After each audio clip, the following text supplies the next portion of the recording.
The Doors, Nirvana, Eagles, Metallica, Aerosmith, the Beatles, Led Zeppelin, the Rolling Stones, Pink Floyd, Queen, Red Hot Chili Peppers, Fleetwood Mac, David Bowie, the Beach Boys, Eric Clapton, Elvis Presley. Lynyrd Skynyrd. Lynyrd Skynyrd is a well-known band that has over 30 million sales, 60 albums, and 2 hit songs, Sweet Home Alabama and Free Room. Lynyrd Skynyrd is one of the most popular southern rock bands that remains culturally relevant today, despite their crash in 1977.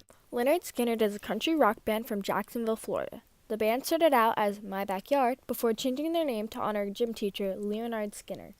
Ronnie Van Zant, Bob Burns, Gary Rossington, Alan Collins, and Larry Junestorm came together to create the band Lynyrd Skynyrd. It was the West Side. That's where me and Ronnie and Bob Burns, our first drummer, came from. And then there was Cedar Hills. That was like the big, cool part of town where you had a pool in your backyard and everything. That's where Alan came from. And his family was a little bit better off. But we all met in high school, and we played baseball. Here's a good story. The way we really started was Bob Burns was our original drummer, and me, we were best friends in high school growing up. And we played baseball. We were on the Little League, Pop Warner Little League team. So we were playing ball one day, and we went to see the big guys play. And they were the Green Pigs. That was the name of their... that was the name of the team, the Green Pigs. They were, hey, the guys in Florida, if they ever hear this interview, they're going to get mad if they hear you laughing, because the Green Pigs were the green, they were Green Pigs. Yeah. Anyway, we went to see the Green Pigs, and Ronnie was on that team. We didn't know him at that. We knew of him because he was a badass and he could beat you up. But we just knew of him. So we went to watch him. We were watching him, and so after 2 or 3 innings went by, we got bold and we went down on the field. We were in the dugouts. We knew everybody. So about the end of the game, we were right on the field with them, and Bob Burns was on the third baseline with the coach because he knew the coach, and we were watching the game.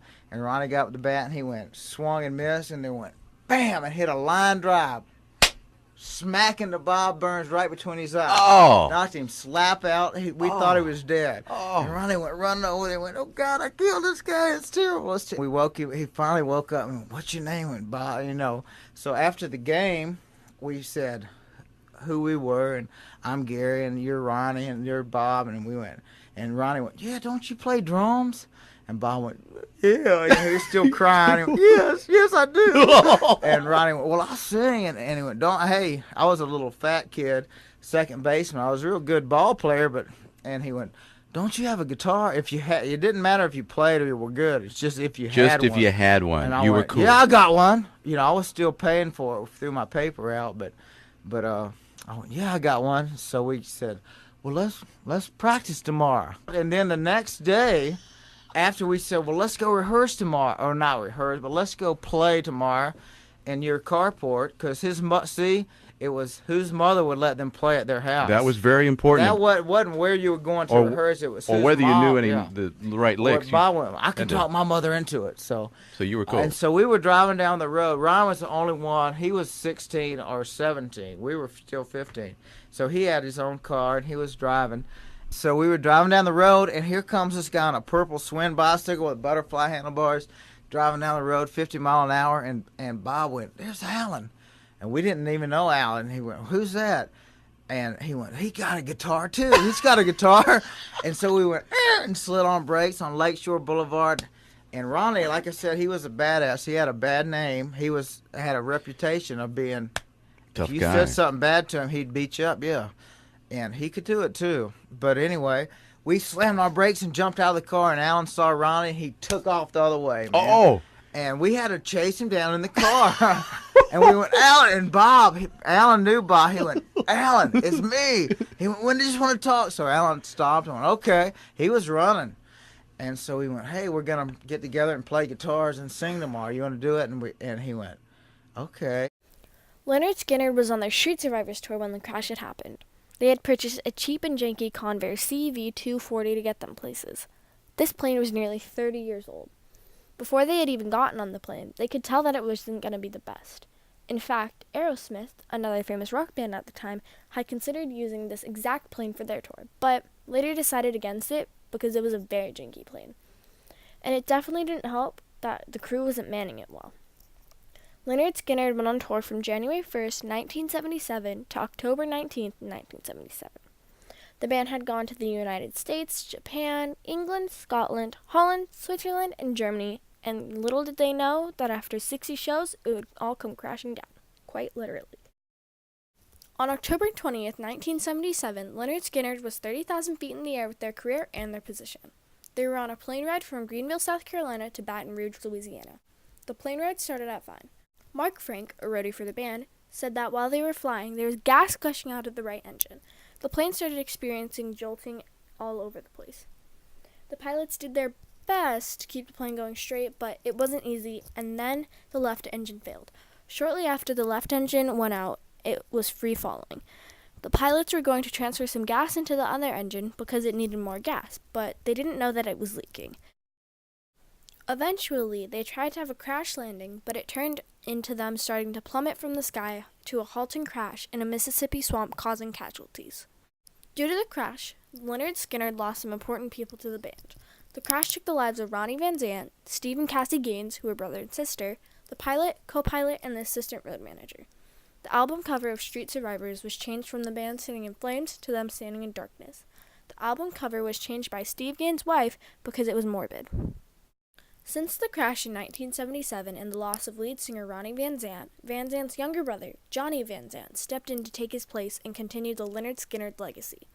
They have gone on a tribute tour and a farewell tour since then. Guy in a visor. Leon, the Ask first him, was he thing I'd like late? to ask you is tell me, how does it feel to be back together? Well, my opinion.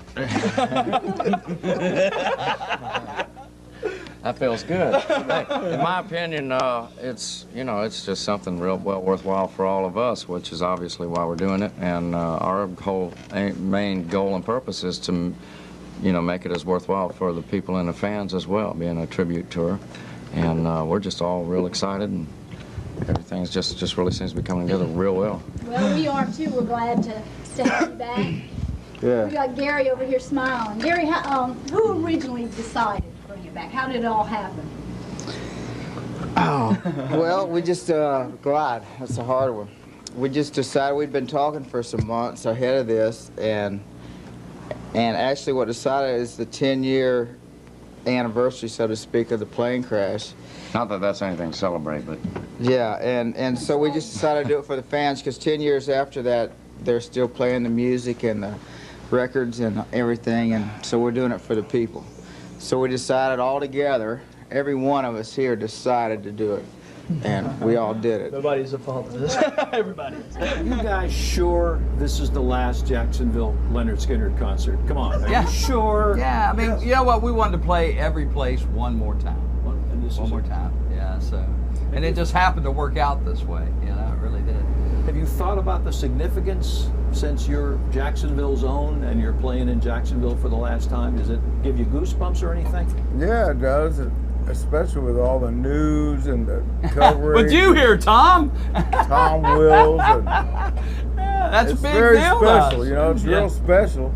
Yeah. But we're gonna keep recording and doing like the Beatles. They quit touring, but they recorded.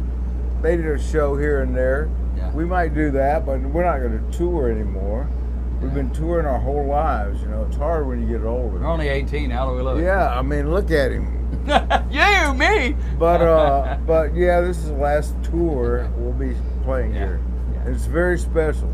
Very special, but we hadn't done it yet, Tom, so we're waiting to get all those goosebumps. Gary Rossington said, "We're still standing, still keeping the music going. We wanted to do the guys who aren't with us anymore proud, and keep the name proud too."